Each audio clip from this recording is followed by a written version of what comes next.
Kodangal shadow MLA Revanth Reddy సోదరుడి పెత్తనం, ప్రభుత్వ కార్యక్రమాల్లో రుబాబు రాజకీయం, ఎలాంటి పదవి లేకున్నా ప్రభుత్వ కార్యక్రమాల్లో తిరుపతి రెడ్డి, ప్రోటోకాల్ పాటించకుండా ప్రజాప్రతినిధులకు అవమానం, కళ్యాణ్ లక్ష్మి చెక్కుల పంపిణీలో సీఎం సోదరుడి పైన జెడ్పీటీసీ మైపాల్ ఆగ్రహం, న్యూసెన్స్ చేయకంటూ తిరుపతి రెడ్డి అసహనం. ఒక్కసారి ఇక్కడ చూడండి. అంతా నా ఇష్టం, ఎడాపెడా ఏం చేసినా అడిగేదవడరా నా ఇష్టం అన్నట్టుగా ఉంది సీఎం సోదరుల పరిస్థితి. తమ సోదరుడు రేవంత్ రెడ్డి సీఎం అయినా అయితే తామే ముఖ్యమంత్రులు అన్నట్టుగా వ్యవహరిస్తా ఉన్నారు. కొడంగల్ నియోజకవర్గంలో సీఎం పెద్ద సోదరుడు తిరుపతి రెడ్డి రుబాబు రాజకీయం తీవ్రంగా చర్చనీయాంశం అవుతోంది. ఎలాంటి రాజ్యాంగ పదవి లేకున్నా తిరుపతి రెడ్డి ప్రభుత్వ కార్యక్రమాల్లో పాల్గొనడాన్ని స్థానిక ప్రజాప్రతినిధులు ప్రశ్నిస్తా ఉన్నారు. ఓ ప్రోటోకాల్ పాటించకుండా నిబంధనలకు విరుద్ధంగా వ్యవహరిస్తున్న తిరుపతి రెడ్డి పైన మండిపడుతూ ఉన్నారు. ఇదేనా ప్రజాస్వామ్యం అంటేనని నిలదీస్తా ఉన్నారు. సో సాధారణంగా ప్రభుత్వ పథకాల పంపిణీలో ప్రజాప్రతినిధులే పాల్గొనాలని, లబ్ధిదారులకు చెక్కులు పంపిణీ చేయాలి. కానీ ఎలాంటి పదవి లేకుండా సీఎం రేవంత్ రెడ్డి సోదరుడు తిరుపతి రెడ్డి కళ్యాణ్ లక్ష్మి చెక్కులను పంపిణీ చేయడము విమర్శలకు దారితీస్తోంది. వివరాల్లోకి వెళ్తే కొడంగల్ నియోజకవర్గం దౌలతాబాద్ మండలంలో ఎంపీడీఓ కార్యాలయంలో మంగళవారం కళ్యాణ్ లక్ష్మి చెక్కుల పంపిణీ కార్యక్రమం జరిగింది. ఈ కార్యక్రమంలో తిరుపతి రెడ్డి కళ్యాణ్ లక్ష్మి చెక్కులను పంపిణీ చేయడంతో దౌలతాబాద్ జడ్పీటీసీ కోట్ల మైపాల్ ఆయనను ప్రశ్నించారు. ఎలాంటి పదవి లేకుండా కేవలం ముఖ్యమంత్రికి అన్నటువంటి కారణంతో కళ్యాణ్ లక్ష్మి చెక్కులు ఎలా పంపిణీ చేస్తారని అడిగారు.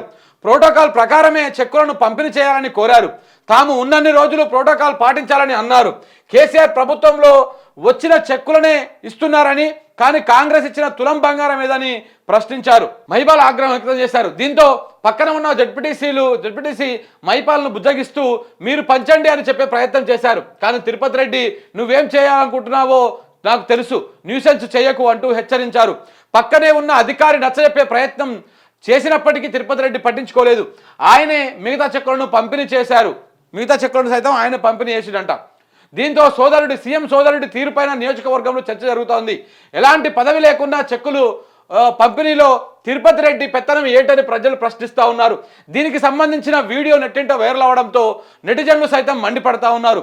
సీఎం ఫ్యామిలీ కుటుంబ రాజకీయాలు చేస్తోందని ఆగ్రహం వ్యక్తం చేస్తున్నారు. ఓవైపు రేవంత్ రెడ్డి తమ్ముడు కొండలరెడ్డి పైన భూ కబ్జా ఆరోపణలు వస్తూ ఉన్నాయి. మరోవైపు తిరుపతి రెడ్డి రాజకీయాలు చేస్తున్నారని అంటున్నారు.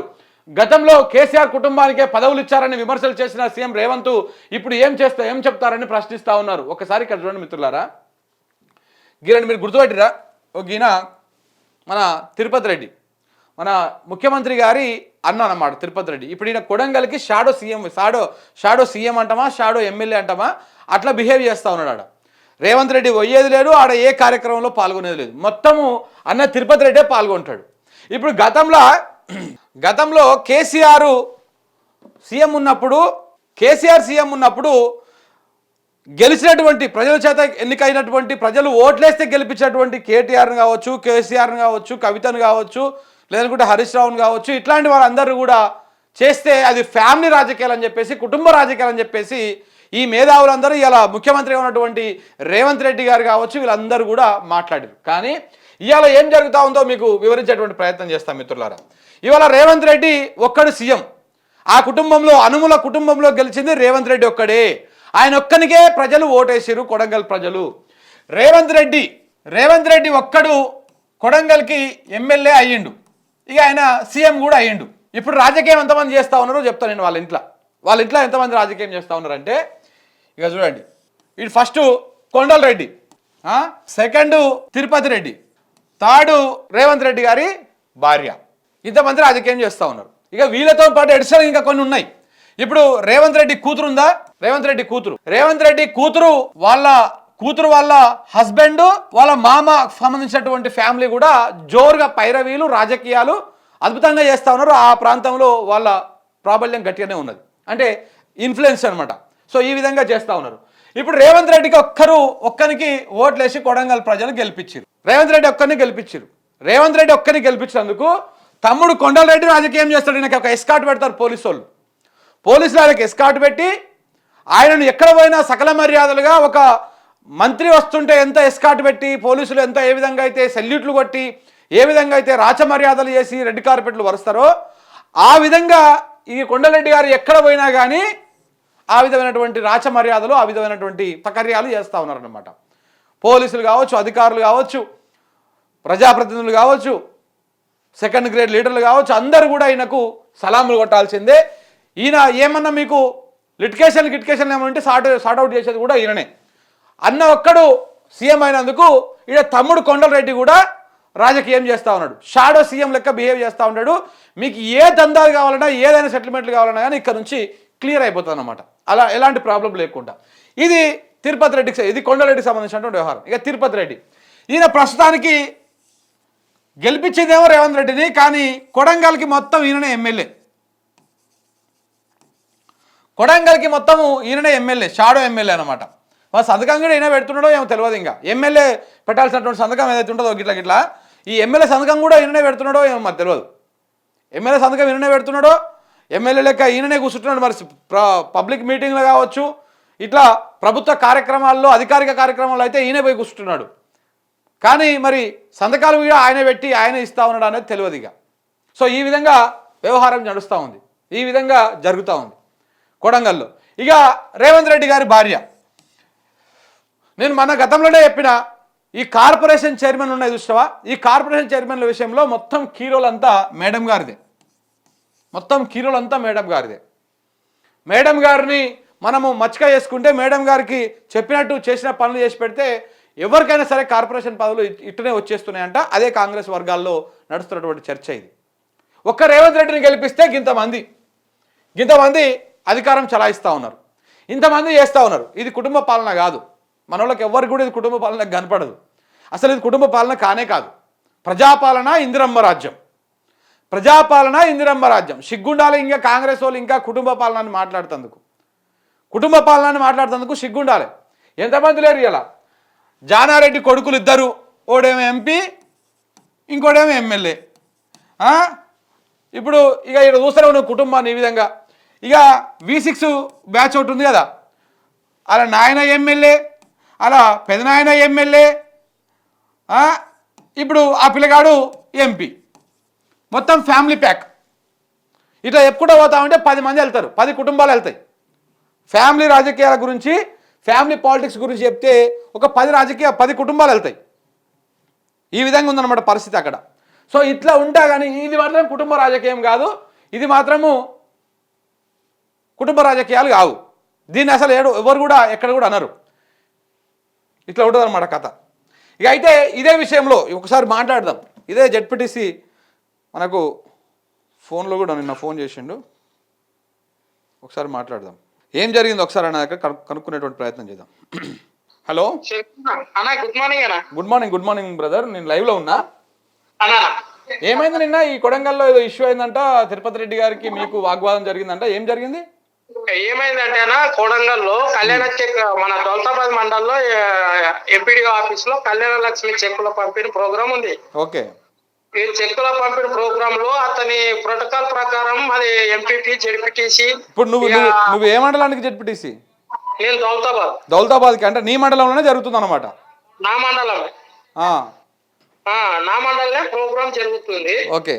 అరే నన్ను దొబ్బేసుకుంటా వాళ్ళు అంతా కాంగ్రెస్, ఇక సీఎం అన్నా అని, ఇక సీఎం అన్నా నేను అన్నని 4 బండ్లు వేసుకొని 4+4 గన్మెన్లను వేసుకొని బాడీగాళ్ళని వేసుకొచ్చి 4+4 గన్మెన్లు ఉన్నారా? ఓకే. అయితే కళ్యాణ లక్ష్మి ఎవరు ఇవ్వాలి? ప్రోటోకాల్ ప్రకారం అధికారులు ఇవ్వాలి కదన్నా. అవును, ప్రజాప్రతినిధిని ఇవ్వాలి. ఈయనకి ఎటువంటి పోస్ట్ లేదన్నా. మీరు ఎందుకు వచ్చి ఇస్తుండ్రు? దౌర్జన్యం ఏంది? మీరు సీఎం బ్రదర్ అయితే ఇంటికాడ కూర్చోండి, లేదంటే మీ పార్టీ ఆఫీస్ లో కూర్చొని ఆఫీసర్లతో మాట్లాడుకోండి అని మా మండలి వచ్చి, నా ఆఫీసులో వచ్చి నువ్వు చెక్కులు ఎందుకు పంపిణీ చేస్తున్నావు, ఇది దౌర్జన్యం, ప్రోటోకాల్ పాటించా అని అడిగిన. నువ్వు ఎప్పుడు పోతే ఇట్లే చేస్తావు, అభివృద్ధి చేయని అంటే కళ్యాణ లక్ష్మిలు ఇస్తే అభివృద్ధి? అభివృద్ధి అంటే ఏంది? కళ్యాణ లక్ష్మి కేసీఆర్ ఇచ్చినటువంటి కళ్యాణ లక్ష్మి 16 రూపాయలే ఉంది, మరి అభివృద్ధి అంటివి కదా, మరి తులం బంగారం మీద అని అడిగిన. ఓకే. అరే నువ్వు అన్ని లొల్లిలు చేయకు, గడబడి చేయకు, ఇష్టం బయట నీకు ఎటువంటి ప్రోటోకాల్ ఉంది? సర్పంచ్ ఉన్నావా, ఎంపీపీ ఉన్నావా, జెడ్పీటీసీ ఉన్నావా, ఎమ్మెల్సీ ఉన్నావా, ఎమ్మెల్యే ఉన్నావా? ఎందుకు ఇది ఈ దౌర్జన్యం ఏంది అని నిలదీసినాను. ఓకే. దాని గురించి ఇక నీ అంత చూస్తా అది చూస్తా అంటే నీ అజోటోళ్ళని మస్తు చూసినా. నేను ఒక 30,000 ఓటు బ్యాంక్ ఉన్నాని 33 ఊర్లకు ఓట్లేస్తే గెలిచిన. నేను ఊకే రాలేదు. నేను యూనివర్సిటీ స్టూడెంట్ ని, మేము ఉద్యమాలు చేసి వచ్చినాం. నీలాక తమ్ముడు పోస్ట్ ఉంటే నేను అన్నని ఎమ్మెల్యే గాని నేను 4-5 బండ్లు వేసుకొని గన్మెన్లను వేసుకొని నీ కార్యకర్తలను రెచ్చగొట్టి నేను తిరగట్లేదు. స్వచ్ఛందంగా పని చేస్తాం, మనం ఏదున్నా ప్రోటోకాల్ గా ఉంటాం అని చెప్పిన. ఏమన్నాడు మరి దానికి? ఏమంటున్నాడు ఆయన? దానికంటే అది నీ అంతు చూస్తా, నిన్ను చూస్తా, నీది ఎంత ఉంటది, ఇంకా నెల ఉంటది. నెల కాదన్నా ఒక్క రోజు అయిపోక నేను ప్రోటోకాల్ పాటిస్తా అని చెప్పిన. నువ్వు పాటించు. నువ్వేమన్నా ప్రజాప్రతినిధులువా? మీ తమ్ముని పేరు పెట్టుకొని నువ్వు వేసుకొని అధికారులను బెదిరించుకుంటా, పోలీసు వాళ్ళని బెదిరించుకుంటా, సిఐలని ఎస్ఐలని నాకు ఎస్కట్ ఇవ్వాలి అది ఇవ్వాలని బెదిరించుకుంటా కాన్స్టిట్యూన్స్ మొత్తం ఇనాగ్రేషన్ చేస్తున్నాడు అన్న.